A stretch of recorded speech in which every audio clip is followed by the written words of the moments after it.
When I first got to prison here in Virginia, you could buy a 5-inch color TV for $200 or a 5-inch black and white for $50. Now, the color TV basically looked like a Nintendo Switch, maybe a little bit bigger, but it was about that size, and that was a really small, really easy $200 for somebody to steal.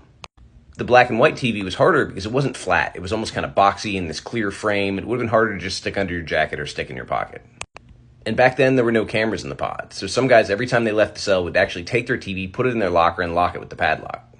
After a few years, they stopped selling the black and white and started only selling a 7-inch color TV, and that was also still pretty easy to steal because, again, it was really small and flat. The next big jump was when they started selling what we called the bubble TVs. These were 13-inch TVs. So to go from 5 inches or 7 inches to 13 inches was huge, and it really was this giant clear bubble. It was like, imagine the oldest TV you can think of, only clear. And those were a lot harder, but still not impossible to steal. After a while, they started selling 13-inch flat screen TVs, and those were a lot easier to steal. You could just stick it under your jacket. So a lot of guys would try to buy old bubbles rather than new flat screen.